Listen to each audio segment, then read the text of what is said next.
and Art, Dallas Museum of Art, Getty Museum, and the Hammer Museum in Los Angeles. Jack Lane grew up in Ketchum in a sheep ranching and merchant family that settled here in 1915. He graduated from Williams College in 1966 with a BA, and after service as an officer in the United States Navy, earned an MBA from the University of Chicago and an AM and an MA and PhD in art history from Harvard University.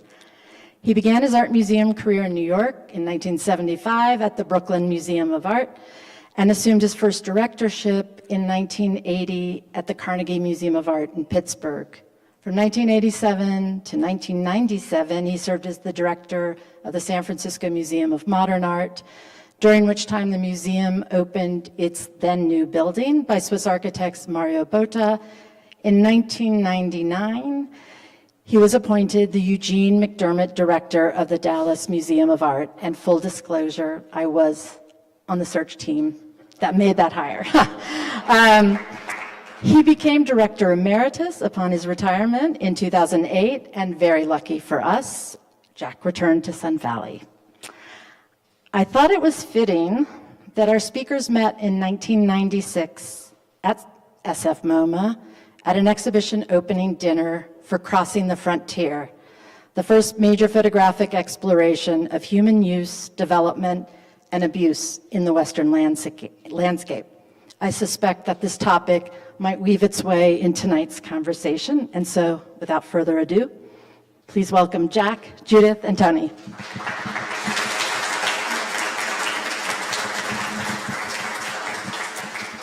Well, thank you very much, Jennifer, and good evening, ladies and gentlemen. Judith and Tony and I are happy to be here, and we are not only appreciative to Jennifer, but also to Andy Laporte and her Board of Trustees who supported Jennifer and the staff's wish to do something about this building. And now here we are in what is really a beautiful art space, and it's a lovely accomplishment.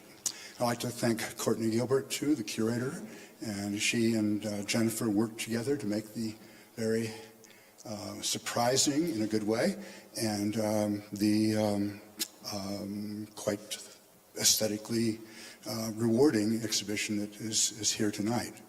And as Jennifer said, she and I go back a long way, but also in a good way. Well, tonight we are supposed to be somehow talking about collecting, and the three of us welcome discussing our interests, although none of us are collectors in the classic private art collector definition way. Perhaps at the question and answer portion of the event, our idea is to try and go a little less than an hour. I don't know. I mean, it depends how good a naval officer I am.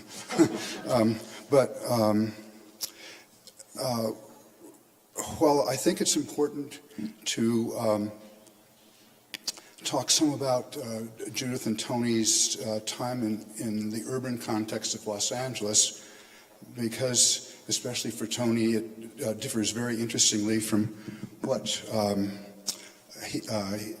he has done in the Intermountain West. So we're putting the conversation a bit more on things real Western.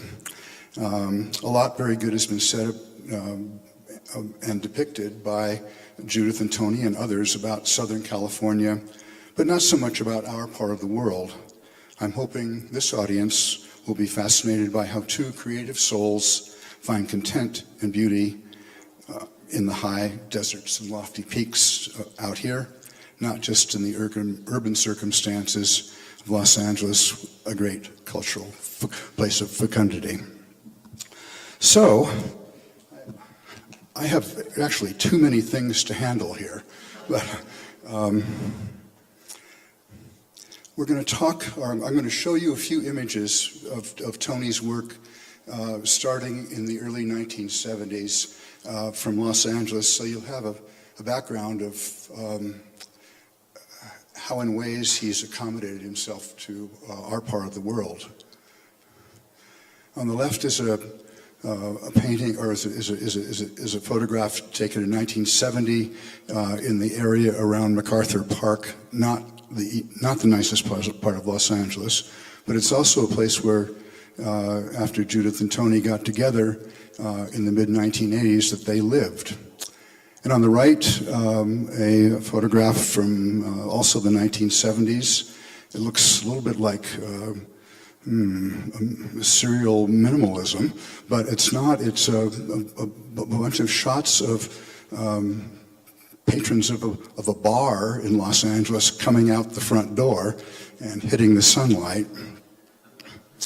On the left, a street picture by Tony of Los Angeles, and on the right is the first photograph that we acquired at the San Francisco Museum of Modern Art, and that was in the mid-90s, and it's actually the #1 in Tony's very famous series called Landscapes of the Homeless.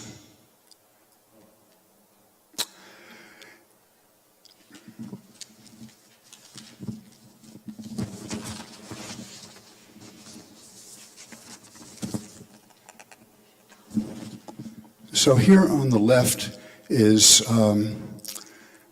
a very large photograph, which is actually in this exhibition, which is in the vernacular called The Busman. It has another title, and was done in 1910 out by the Salton Sea. 2010. And on the right, an abandoned tract home project that is also out in that same deserty area over the mountains to the east of Los Angeles. They were both taken on the same day. So, Tony? Yeah, I'd like to say, a lot of people ask me about this photograph, so I thought I should, because I do have a lot of stories about some of my pictures, but this is a very special one. Because I was driving back after visiting Judith. She had gotten a grant to do some research at the Henry Ransom Center in Austin, Texas. And she was there for a month, and I went to visit her. I drove. She was there. And I figured maybe I could make some pictures on my way back. I didn't make any pictures on the way there. So on my way back, I actually ended up coming through the bottom of the Salton Sea. And as I was driving, and this is the desert, there's nothing there really, and I passed a bus, and I passed it and didn't think anything of it, but after a while, I stopped and turned around and went back to take a better look at this bus. The reason being, it's isolated, there's this bus just on the side of the road, and it has, on top of the old school bus, it has this huge frame of wood. And on top of the bus, on the frame and everything, is a lot of like graffiti over the whole bus. So when I went back to check out this bus, there's this man.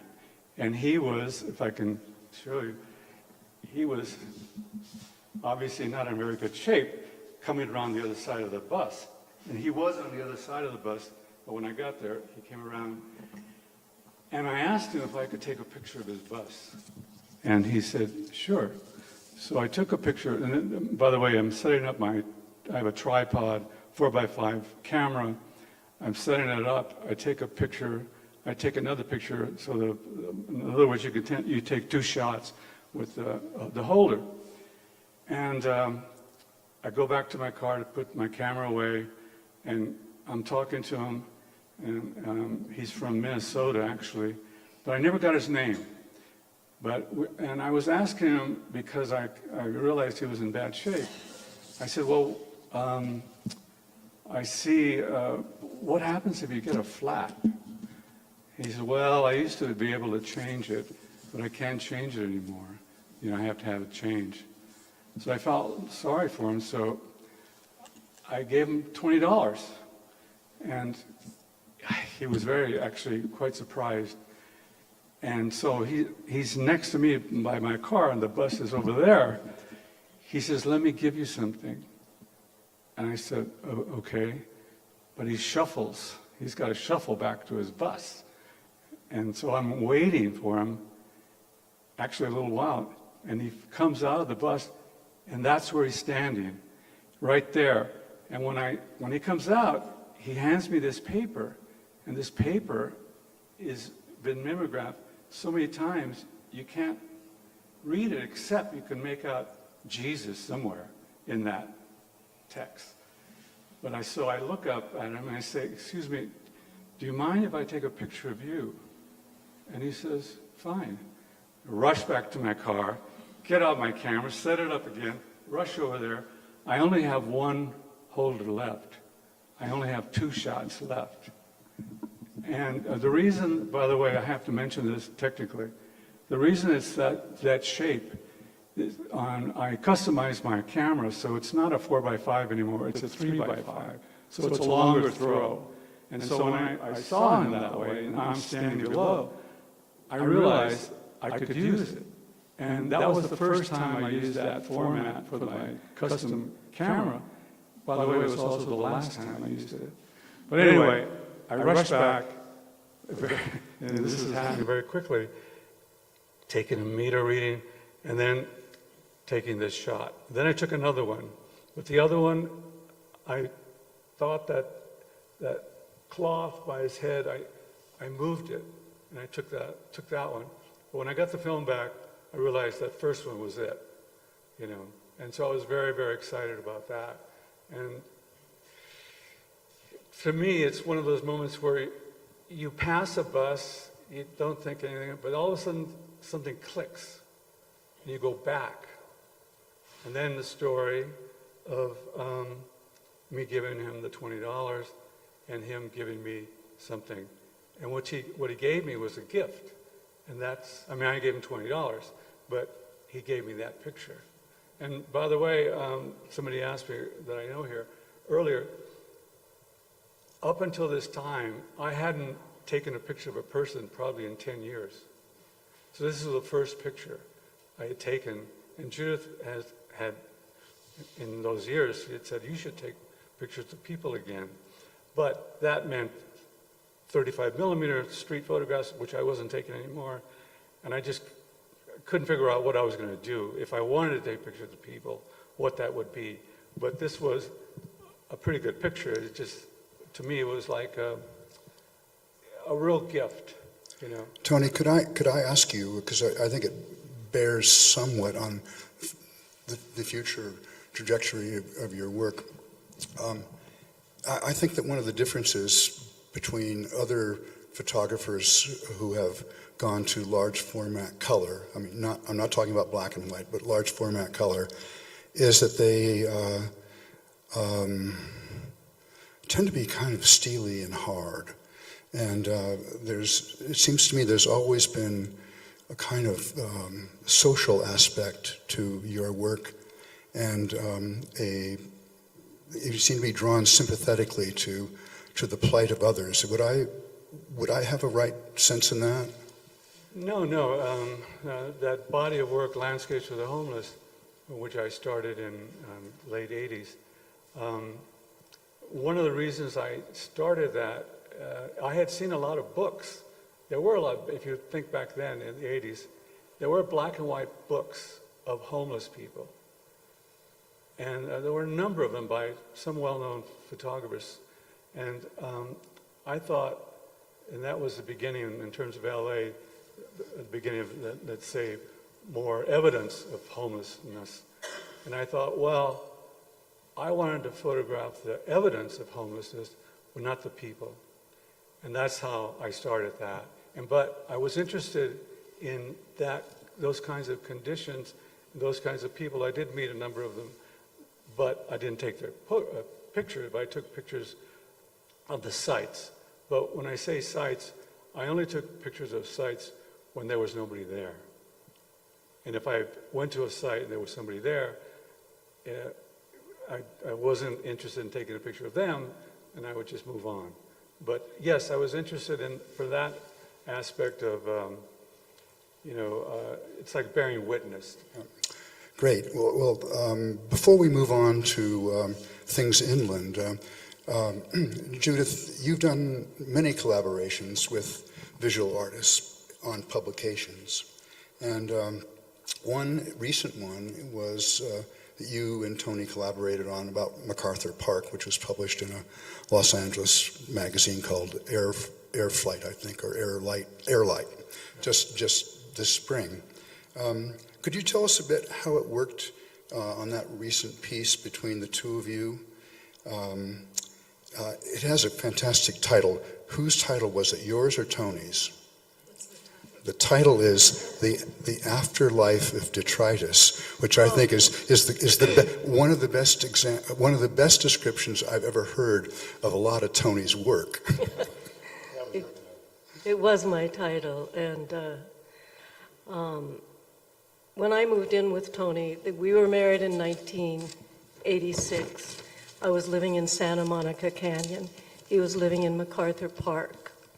Those are two vastly different neighborhoods in Los Angeles. And when I moved in with him, I moved into this basically very hard neighborhood. And I was writing my first novel, The Chinchilla Farm, then. And I was also, after I would finish a day of writing, I would ride my bike over to the Ambassador Hotel. The old Ambassador, the Coconut Grove. It was still a hotel. It was kind of going downhill, but I could join a swim club, and I could swim in this fabulous pool, walk through these beautiful gardens, go into the sauna, and then ride my bike home through this rather hard neighborhood that was just going downhill steadily, whether it was Bullock's Wilshire, the Ambassador. But I started carrying a 35 millimeter camera as I made those bike rides. And I was looking at Tony's photographs. And I hadn't really, I knew something about photographs, but I really began thinking about street photographs by looking at his photographs. And I began making pictures on the street of MacArthur Park with my camera, just as a way of looking. And I think that's part of what Tony gave me as a gift as an artist, was that I began looking at the world more closely after we got together.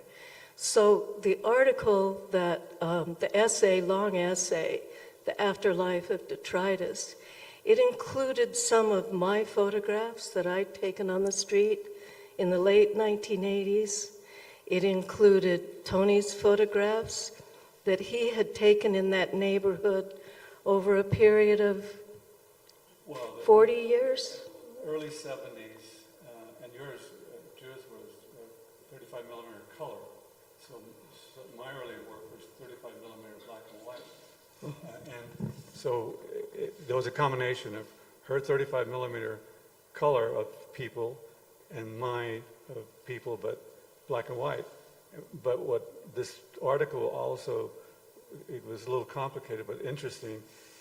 I took pictures of some of the sites where I made the pictures in the 70s, and I rephotographed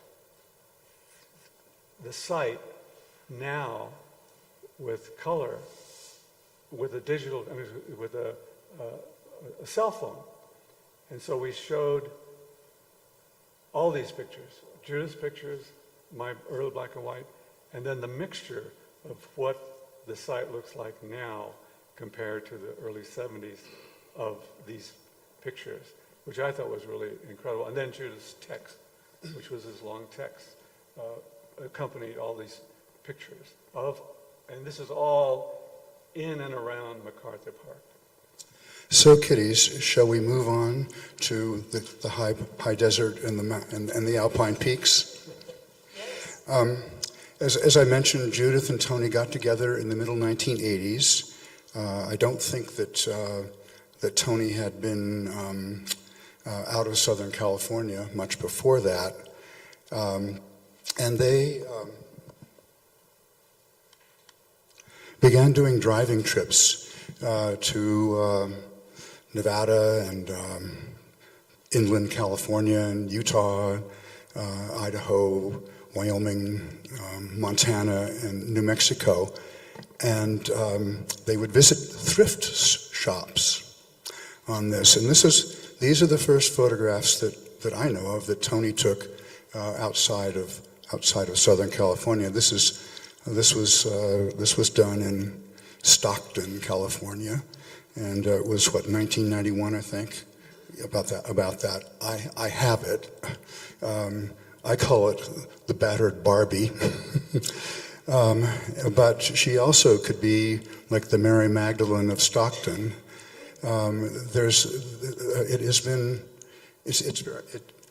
It's only this big, but it's been like a Vermeer, and it's continuing rewards. So, Tony, I'm wondering, when you made these first forays into the real West, what did you think? Well, the story was when we were traveling, even in L.A., like from L.A. going to San Bernardino or something, up toward Big Bear, Judith would stop, say, "Oh, stop, there's a thrift store." And I had never been in a thrift store, and I didn't want to go in. So I said, "I'll wait for you." And I did. But after a long time, I said, "Where is she?" And I had to go and find her. And that was the first picture I made in San Bernardino. And this was a big thrift store. I mean, it was huge. And I was looking for her, and then I saw something. I thought, oh, I can make a picture of this. And that's how it started. And then I started photographing in thrift stores, because it was something that Judith had always gone into, but I had never really cared for thrift stores. I mean, I never went in one. But that started in 93, I believe, really. And then it ended in 2005, that body of work. And there's a lot of work which I'm sure I could do a book of it. I just haven't got around to gathering it all up, so to speak. But that was an interesting way of looking. We're talking about a really big thrift store. We're talking about a little tiny thrift store in a trailer, and it could be in Nevada, and it's only open on Thursday afternoons, if you happen to hit it, right? And that happened a few times. So I want to hear your perspective on this, but first I want you to share how you were a collaborator in this project. Yes, I became immediately employed as the distractor. In other words, Tony has never asked people really if he could take a photograph. Most of his time, he just simply takes photographs. So some of these small stores, he would say, "No, you go and talk to that lady, and you ask her about that stuff in the case." And then he would go around and photograph. And of course, I always thought you might find some little gem in a thrift store. I was always attracted to them. But I think, Jackie, your earlier question about the social content in Tony's photographs, I've often asked him about that, and it never becomes specific, his answer, just like it wasn't right now. I think for me, I'm much more conscious of the idea of class. Being a novelist, writing about the human condition, thinking a lot about relationships, that very much comes into my consciousness. So thrift stores also, for me, were very much about where the poorest of the poor shop. Really shop. And we would be in thrift stores where people would be putting down $1 on a layaway for $10 worth of stuff that they would have a month to pay off. Or children were being told, "Well, these shoes are really so big," and the mother would say, "You'll grow into them next year." So now thrift stores have sort of become au courant. People want to recycle clothes. But then it was a way for me of looking at different levels of society, how people lived in these small towns. And it also became, for us, we drove all over the West. you were also taking notes, too. I was taking notes because still at some point we hope that will publish a book of the thrift store pictures with my text. We have a title, too. Thanks. The title for the future book would be, When is September? And the reason that is, we were listening right to that couple. So a mother was talking to her son, or daughter, I forget, and the kid wanted to buy something, but the mother was saying they didn't have the money until September, you know, in terms of wherever they got the money from. And he said, well, when is September? And I thought that was a great title, you know. So and Judith making all these notes, and I saw all these pictures. We could do a book. It's just a matter of me getting around to organizing my work. So these were the first forays, and I think you've told me that it was 1991 when you and Tony moved. It was this first time to live outside of Los Angeles, and you moved to Tunnel Rock Ranch, which is it's a beautiful location. It is halfway between Stanley and Chalice, if you know, up north of us, along the Salmon River. We're talking remote Custer County here. And you also told me, Judith, that Tony only made a dozen photographs during the 2 or 3 years that you were in residence there. And I'm wondering, what was your perception of his difficulty in making his art in that location? Well, Tony's natural landscape is an urban landscape, and he's photographed in a lot of different cities. But for me to take him to Chalice, Idaho, and we had only planned to spend the summer, and somehow we ended up staying there for 3 years in this ranch that we had rented on the Salmon River.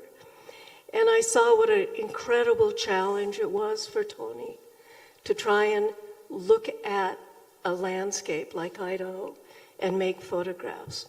He could have looked around Tunnel Rock Ranch, he could have looked closer, but he would get in the car almost every day and drive to the Passamaquoddy Valley, which is, 50 miles away.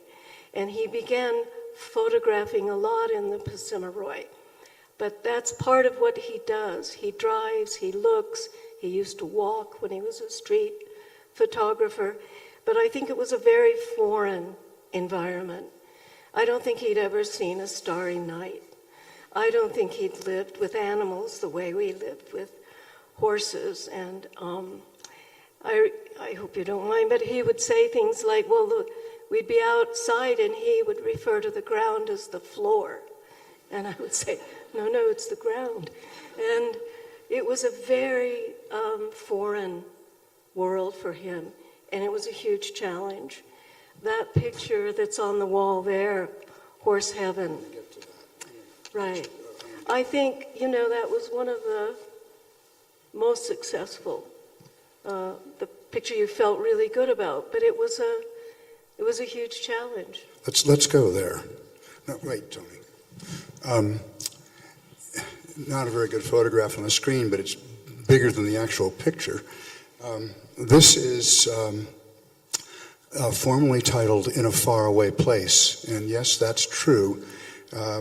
It is on a pass between the Lost River Valley and the Passamaquoddy Valley, and it's in the shadow of Mount Bora, which is the tallest peak in Idaho.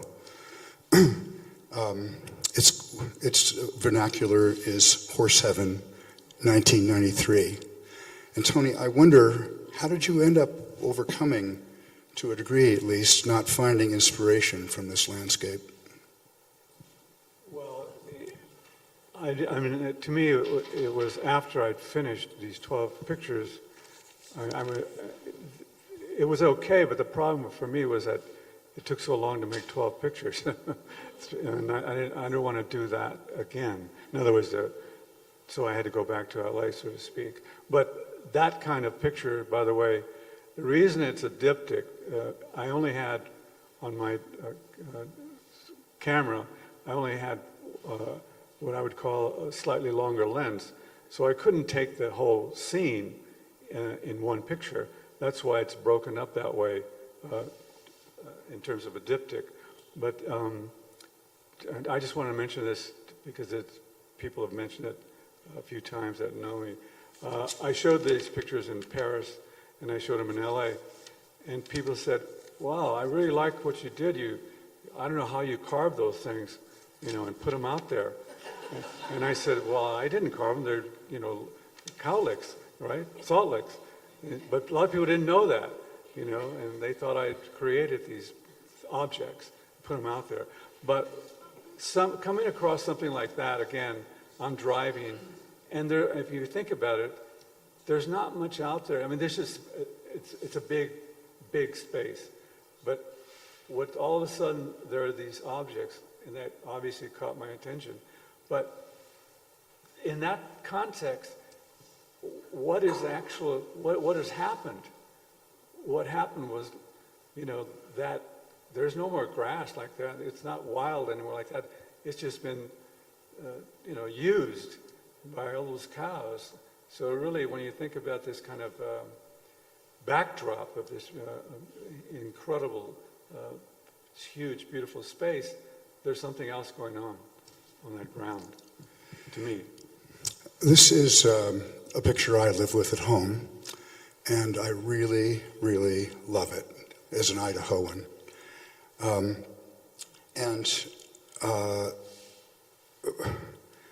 People look at it and they don't quite know how to respond because it looks kind of like a 19th century sublime photographic landscape of the western part of the United States.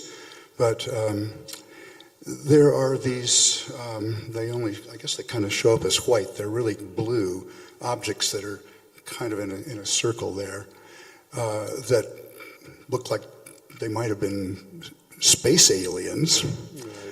And so it's kind of confusing for people to look at, but the actuality of it, I think, fits in with Tony's own background in Los Angeles, because what you're looking at are a group of salt licks for cattle who are enjoying free-range grazing on Bureau of Land Management lands, and there's a lot of cow pies around.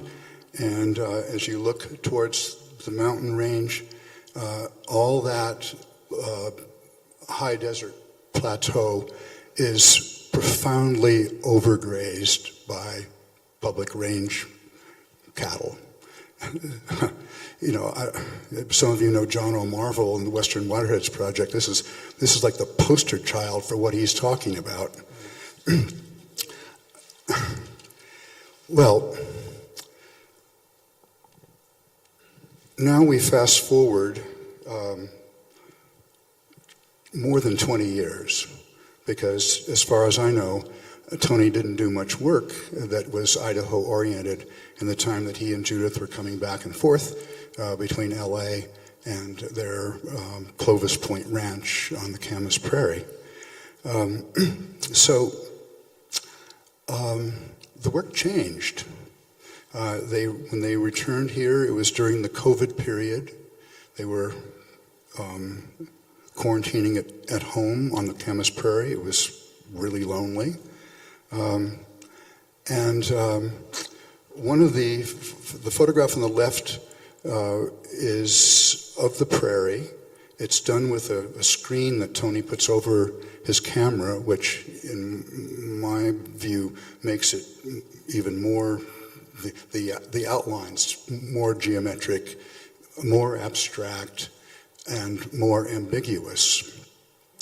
And then on the right is something he started during the middle of the pandemic in his really beautiful studio on the ranch out there.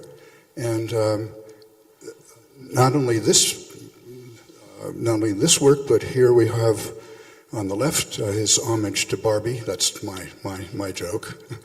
And on the right, another geometric abstraction. One thinks of the ambitions of Barnett Newman and Who's Afraid of Red, White, and Yellow, red, blue, and yellow. So what happened, Tony, from being a photographer who called himself, to me, many times as basically a street photographer? How did you turn to the foremost abstractionist on the Prairie? Well,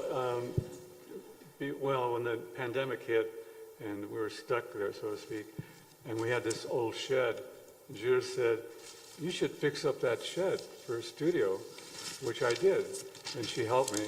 And I had never painted, built anything. I never drew as a kid, no background in terms of art making. But I did collect. I had a lot of cardboard, small pieces of cardboard, because my printer would send me photographs. We'll always wrap these smaller prints in cardboard.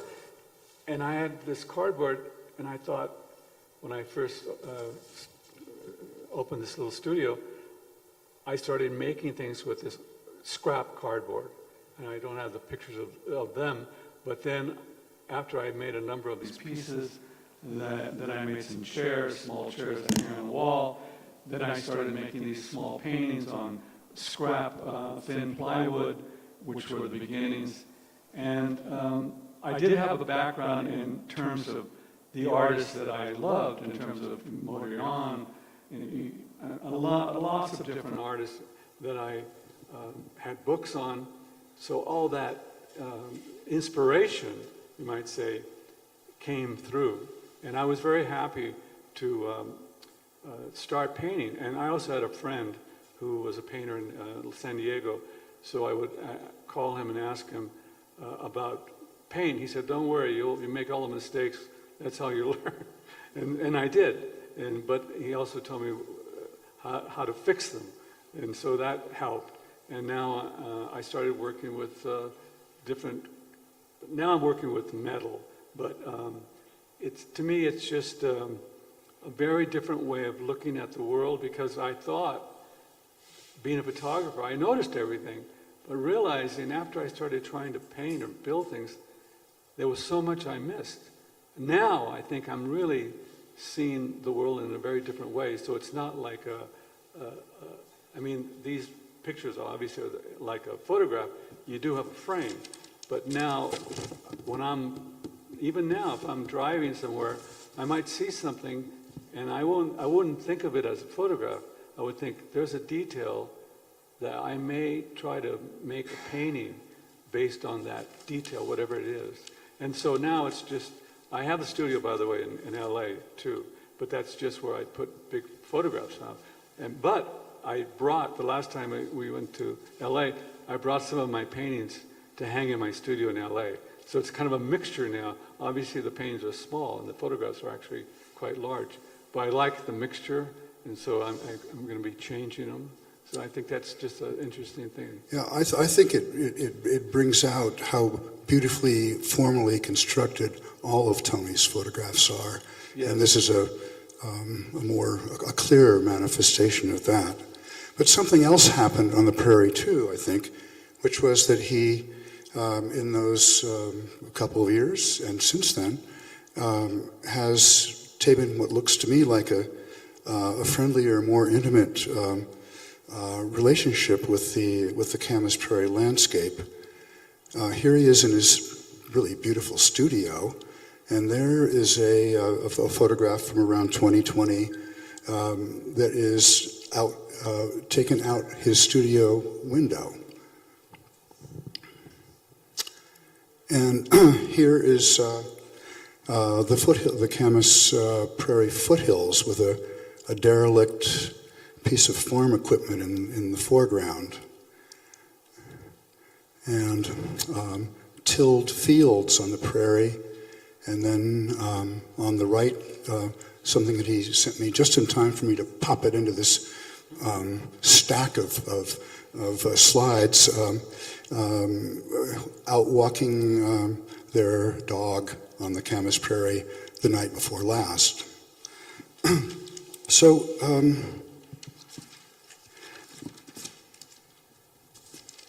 now let's turn a bit to Judith.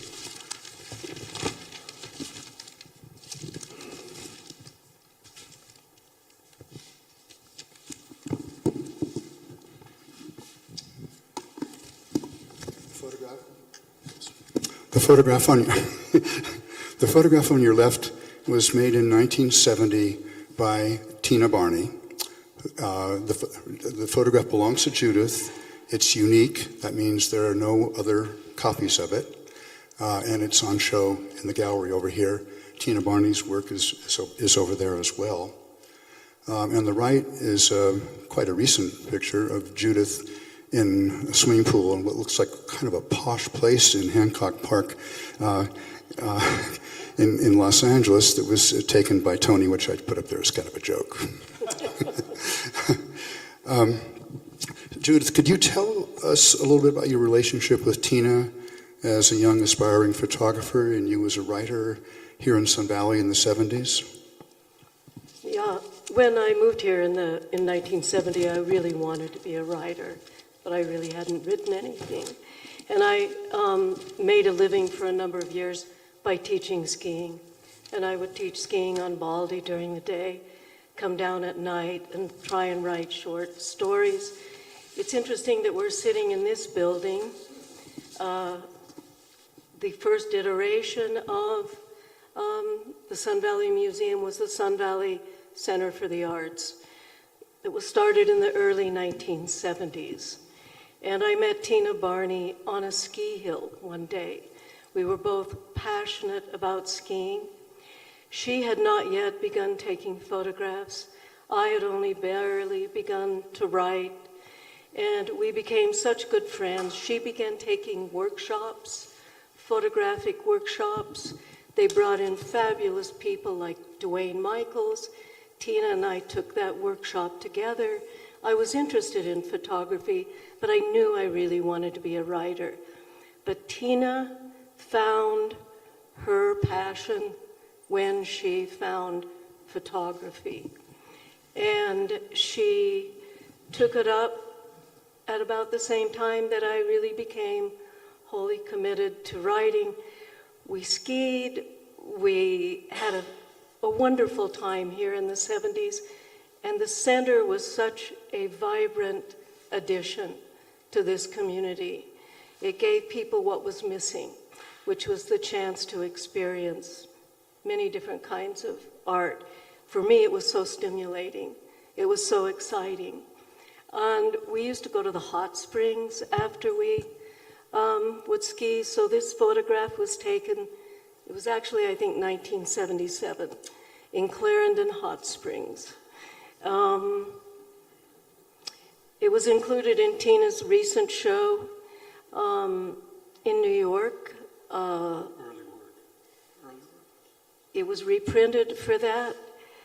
The show was called The Beginning, and it was Tina's photographs that she made here in Sun Valley during the 1970s, as well, black and white, as well as some early color work that she made after she left Sun Valley, or as she was leaving. So around 1980, we each left Sun Valley. I knew that if I wanted to be a writer, I really needed to be where people were doing what I wanted to do. And I moved to Los Angeles. Tina moved back to New York. But somehow over all of this time, our friendship has only gotten stronger and stronger. In 1991, Tina got a Guggenheim Fellowship and asked me if I would like to go to India with her. She had met a woman there from a very upper class Rajput ruling family. She wanted to go back and photograph this woman and this family. And so she asked me if I would like to go with her. We spent 7 weeks in a very small town of Ganarao, north of Udaipur. We did photograph that family, particularly Sushil Kumari, the woman we were so interested in. We came back in 1992. very excited about making a book. Her photographs, my text, the journals that I had kept in India. Somehow we were not able to do that. People would say, what is this book? Is it a book about friendship? Is it a book about India? Is it a photography book? What is this book? That time it was very expensive to make a photography book and to figure out where do you put it in a bookstore. We never lost hope that we somehow would be able to make a book out of this experience. And so last year we said, let's do it. Let's really pull this together. I'll go back into my journals. I'll make a text. You select some photographs. Let's begin putting it together. Now we have a publisher. And the book will be coming out in the fall of next year, just in time for Tina's one-person show at the Jeu de Paume in Paris. So it's a wonderful friendship. We've continued to have just the most extraordinary conversations about art and writing and books and our children. It was one of the great gifts I took away from Sun Valley with me. Well, besides the internationalism of your work with Tina on this forthcoming publication, you have another book coming out that was a collaboration with the photographer Jim Mangan, and it's set in Judith's really her country, the Red Rock country of southern Utah and of northern Arizona. I've read the text, and there's a line in it that took me into the Imperium. Red Rock country, so suffused with rubious light, it's like riding through the chambers of a glowing heart. So if you've ever been in Zion Canyon, Judith has nailed it. And where did you find that word rubious? It's an antiquated usage of ruby-like. Autocorrect told me it wasn't even a word, but that's never stopped me in the past. If I really like a word, I'll just go ahead and use it. And in fact, it is a word, but it just came to me. It sounded right, and it was right. There is a word, but it's that. Anyway, it captured it. But let me just say very quickly that book, it's photographs of a group of young men from a polygamous community who ordinarily would become lost boys. They would have been kicked out of that community when they were 13 or 14 by Warren Jeffs, the prophet. But these boys, Warren Jeffs had just gone to jail. And these boys instead began dressing as 19th century mountain men, 15, 16-year-old kids making their own buckskin clothes, rescuing Mustangs off the range and going out and performing these extraordinary feats of horsemanship. Jim Mangan, the photographer, met these boys. He began photographing them. Also the town of Colorado City, the polygamous enclave, the houses that were so dilapidated, the community that was so strange. He came to me and asked me, I met Jim, if I would be interested in writing a text. And I said, well, I really have to meet the boys. And so I went to Colorado City 2 years ago. I went out on a ride with them for 6 hours. I watched them do these extraordinary feats on their horses. I thought they were just extraordinary kids, what they're doing. Anyway, the book is called The Crick, and it's being published by Twin Palms Press in September. Terrific. Now, this is a photograph that Tony took in the middle of Nevada. It is about 200 miles and 3.5 hours south by who knows what kind of state highway from Winnemucca. A lot of you will know that place. What I'm wondering, Judith, is what about Robert Irwin, that great California light and space artist and theorist who quoted a text by the early 20th century Russian abstract artist Kazimir Malevich. It said, quote, "A desert of true feeling." What does that have to do with your titling one of your novels the same? When I read that quote, it made me think how the space of the West is so pure. It's like Gretel Ehrlich's title, The Solace of Open Spaces. And the idea that that in that kind of space, that desert, that openness, if you have enough solitude, you really can experience a kind of purity of feeling. You can really come in contact, I think, in that space with a different kind of consciousness or feeling. So that's why I decided to extract that and title the novel A Desert of Pure Feeling. I would love to invite you to read a paragraph from your most recent novel, MacArthur Park, which is set in cresting one of those basin and range summits in Nevada, and where Judith describes in the most extraordinary and unlikely way the relationship between Vladimir Nabokov and roadkill. This describes a journey that two childhood friends, two women who meet each other later in their life, they make a very long drive from Los Angeles to Utah, through Nevada, on 2-lane roads, the drive that Tony and I have made so many times. We crested Black Rock Summit over 7,000 feet and dropped into a valley and came to an old stage stop with a rotting log cabin and dugouts carved into the hills, the vestiges of a settlement from the 19th century. An old corral was made of boulders and rocks that had been stacked into a large circle. No trees out here to make a post and rail corral. The road became curvy, winding beside a river, with cliffs like black claws casting jagged shadows over ravines. White patches of ice lay against the banks of the river. I thought she might wake up as I braked and turned, and the car swayed around the sharp curves, but she slept on. I felt sorrow when I gazed at her, not pity, which she never would have wanted, just sorrow. She looked so frail. I passed more animals that had been killed on the road, and there were lots of them, especially rabbits, all lying in various states of decay.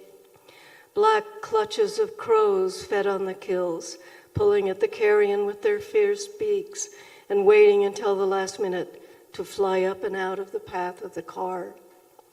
We passed Duckwater, nothing more than an old falling down motel and a few abandoned buildings.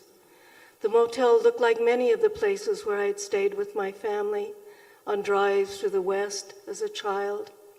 Motels with carports so you could park right next to your room, like the motels Humpert stayed in with Lolita on their drive through the West.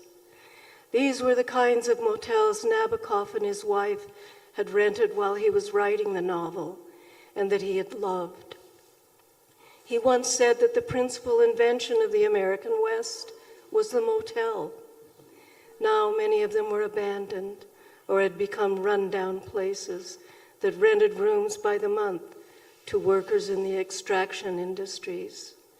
The once festive neon signs had gone dark, the clever names a reminder of another time. That is really a fantastic description of what it's like out here. I'm wondering one more thing about MacArthur Park.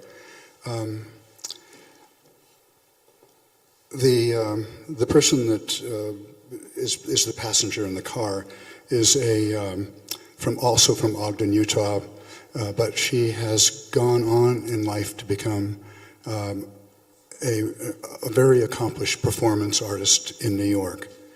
And I have seen a lot of movies and I've read a lot of stupid novels in which the art world and artists and artist practices are hilarious. They are so totally off the mark. How did you get something as complicated and as sort of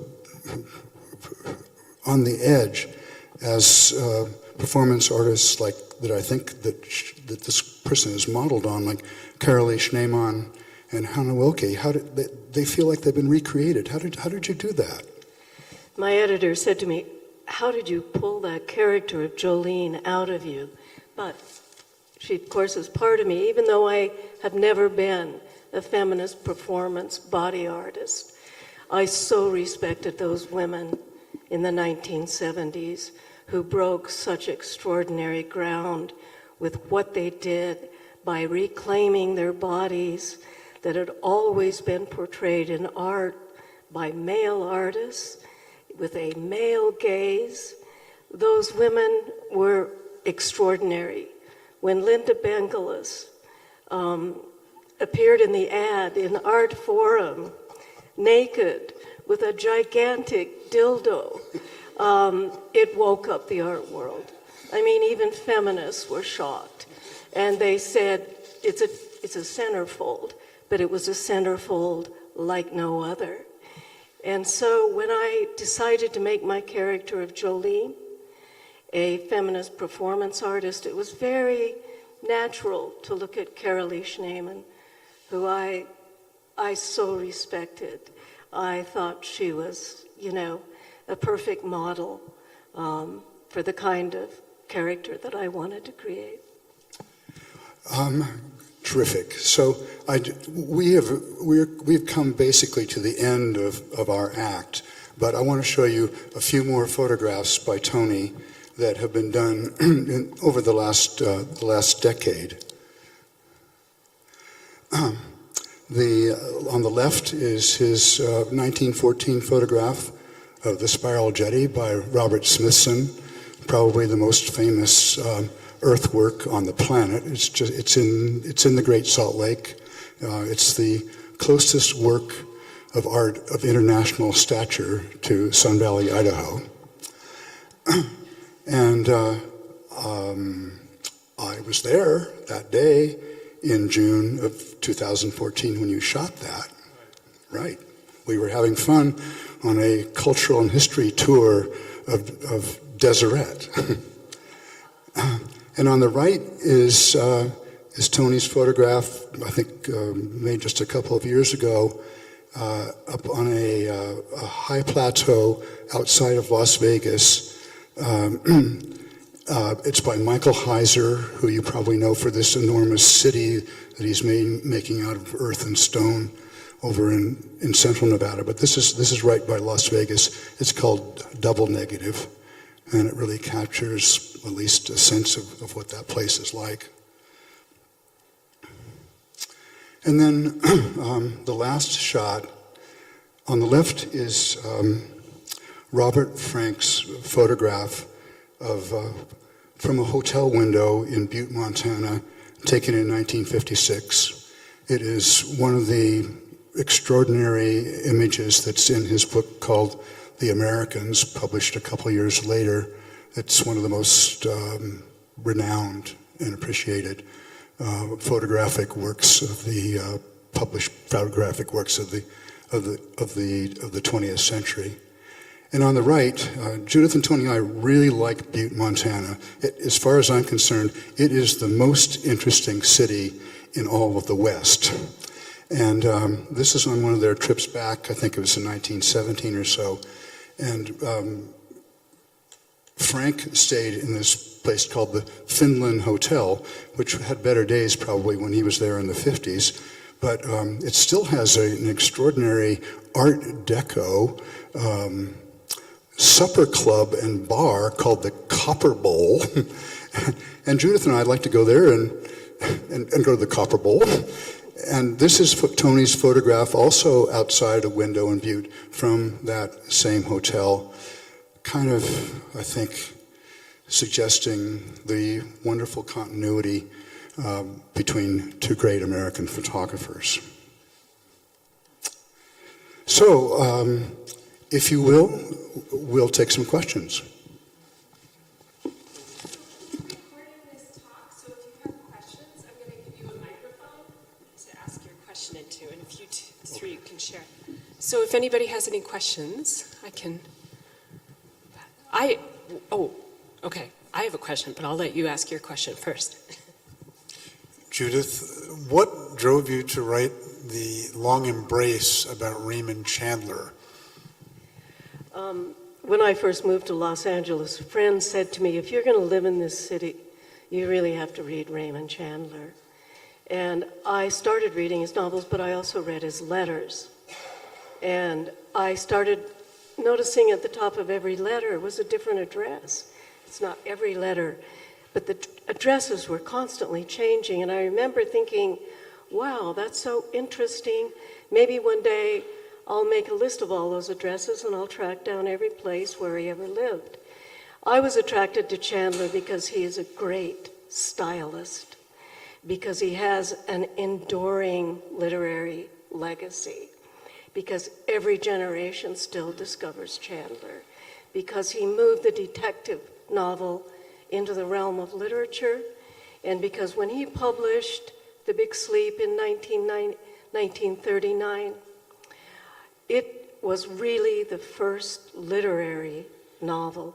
He put LA on the map in terms of literature. 20 years after I got that idea, I took out my list of all the addresses and I thought, now is the time to track down all those addresses. There were about 36 times that he moved. And I was very interested in his wife, who was 20 years older, their relationship. And it's not a traditional biography. I felt free to write it like a novelist. So it's a portrait of a marriage, portrait of a writer, and a portrait of a city. And I'm still obsessed with Chandler. And I also photographed every place where he ever lived. And I have to say about 50% were gone. And that's Los Angeles. It's constantly turning itself over, constantly reinventing itself. But thank you for that question, because I love talking about Chandler. I wondered if I could ask Jack a question. Jennifer and I had the pleasure of visiting your collection in your home, and I'm curious how you think about collecting for yourself versus how you thought about collecting for major institutions and building those public collections. Thanks. I love what I live with. It's almost entirely made up of works of art by artists that I know. And some of them, like Tony, have gone big.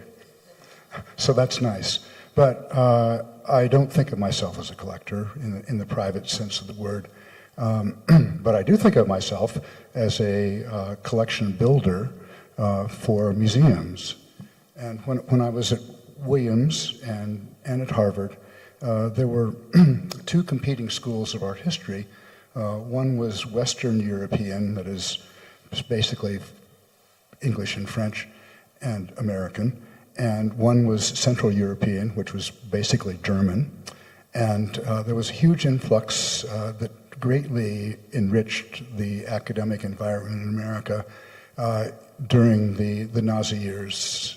And great art historians from Germany populated our graduate schools. And there were none of them at Williams. There were some of them at Harvard. But the basic lesson that I got was not about intellectualizing art, but loving looking at it. And Harvard was the first place that ever had a museum studies program. And the lessons that were taught then, easy for me to accept, was that it's the collection that's the beating heart of a great museum. And so when I went out in the world to work in Brooklyn and Pittsburgh and San Francisco and in Dallas, that was foremost on my mind. I liked doing buildings. I really liked building collections instead. So this is the first one, the first biggie that I got involved with. It's Albert Bierstadt's Storm in the Rockies, Mount Rosalie of 1866. And I was invited to lunch by a dealer friend in New York when I was working at Brooklyn, and we had a nice time. And I said at the end, well, astonish me. And he pulled out a folder with this 8x10 color transparency of this painting. And we were laughing about it because it was so much money Brooklyn could never possibly have afforded it. I said, well, let me just take that back and show it to my museum director and the curators. And we made a deal. And I think it's one of the masterpieces of American 19th century landscape painting. So I wasn't totally responsible, but I was the picker. And in Pittsburgh, Andrew Carnegie didn't want to buy Old Master art. He was fighting with his partner, Henry Clay Frick, who was, of course, building a great Old Master collection. He said, we are going to do an international exhibition every year. We're going to buy from it. We're going to make a collection of the Old Masters of tomorrow. That was a big lesson for me, too. And in San Francisco and in Dallas, I encountered trustees with very considerable means and great ambition. And I think that I and my curators helped them focus and to develop their collections. The result was that the building in San Francisco that we finished in the middle 90s, 10 or 12 years later, had to be doubled in size to accommodate the loot. And in Dallas, pretty much the same thing happened. And they are now contemplating greatly expanding the museum to accommodate this enormous commitment that was made happily on my watch from 3 collectors, then of 700 objects, but it's now over 1,500 objects. And we shouldn't talk about money, but we did in the press release in 2003, and we said it was valued at the market about $400 million, but it's easily $1.5 billion now. I do feel good about that, but I feel like I was kind of a collector of collectors. Are there any other questions? Oh, here, let me bring you the microphone. The extraordinary prices of art now. I wonder if you think 100 years from now that these pieces that we have chosen so carefully will stand the test of time. Well, there's a lot of falling out that happens in the history of art, and then there's some taking back in it too, as it happens. There's something really sea-changing happened in the late 70s and in the 1980s in both the American and European art market, which was that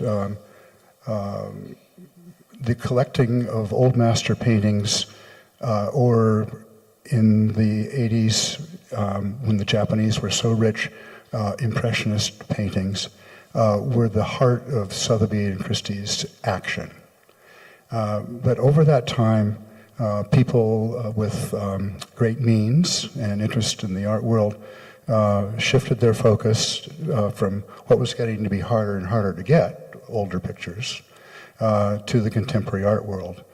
This is not a new thing. If you look at the famous salons in Paris in the late 19th century, of which the Impressionists were not included, these were great public spectacles, and most of the things that collectors bought were by living artists, and that is the shift that has happened today. It was an anomaly in the first part of the 20th century that people were collecting historical work, or very, very smart and very sophisticated people who were buying difficult stuff like Cubism or Surrealism. So that's the situation that pertains today. It's a lot of very, very, very rich people chasing after a limited number of artists who are regarded by the market and their advisors as being the ones you have to have, because they are, for some of them, they're really about the artistic experience. For a lot of them, they are cultural signifiers, and you can go into a house like this where they just have an art advisor working on it, and you can tell that you know exactly how much each thing costs, so they're kind of like jewelry.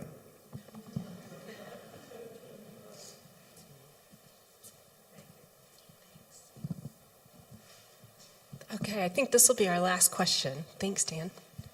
This question's a little off the wall, but you were in Pittsburgh during the Andy Warhol days. Do you have any Andy Warhol stories? Well, they're not really great stories. I've got a greater story that comes off of this, but Okay, then do that. No, I'll do the Warhol thing. He had been totally neglected by the Carnegie Museum, and I thought one of my jobs was to revitalize the curatorial vision there, and I asked my board chairman, Richard Mellon Scaife, in some ways a very bad person, but in a couple of ways not too bad, good actually, if he would be interested in having a Warhol portrait made of Andrew Carnegie from a photograph we had. So Mr. Scaife and I went to the warehouse in New York, and Andy received us. We saw the whole scene there. It was kind of great. So yeah, and I think it's fantastic that that after his death, the decision was made by the estate and by the Warhol Foundation to put the museum in Pittsburgh. It's where he went to college. He went to the Carnegie Institute of Technology, now Carnegie Mellon. He took his first art classes at the Carnegie Institute, where my museum was, with a famous man named Mr. Fitzpatrick. It was a good outcome, but I do want to tell about this one.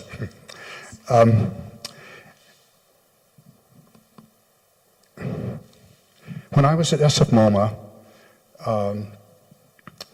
I was a big friend of Peter Hasrick, who was the director of the Buffalo Bill. It's now called the Buffalo Bill Center of the West in Cody. It's Wyoming's greatest cultural institution, really a serious place. And Peter and I had collaborated in Pittsburgh and in Brooklyn on bringing that collection to Brooklyn and Pittsburgh, because they closed the museum down in those days in the wintertime in Cody. So we had this nice relationship. And I learned recently from his widow that he had tried to buy this painting for the Amon Carter Museum in Fort Worth. And as rich as they were, his trustees turned him down. And that was why it was back in this 8x10 transparency was handed to me. But here's the Peter Hasrick story. He called me up in the middle 90s in San Francisco, and he said, Jack, would you come out and talk to our big gala when we have our annual trustees meeting and we raise some money? Would you talk about the other kind of art in the West besides the Western art, which is what his museum was all about? And I said, do you think that's really a good idea? And he said, oh yeah, they'll be excited by it. So I pulled it all together, and it was a lot of it was about earthworks like the Heiser and the Smithson and the Lightning Field and stuff, but also some painters and sculptors, and showed up in Cody with my slide trays. And Peter said, well, this is going to be outside, and it's summertime, it's never going to get dark enough to project those. And I was thinking, how am I possibly ever going to get through this if you can't show what you're talking about, especially to people who have never looked behind a Remington and Russell and their spawn. Well, and then the other thing was that my moment on stage was after a 2-hour cocktail hour and a whole lot of multi courses with a whole lot of bottles of wine. And I stood up. I knew it was going to go bad.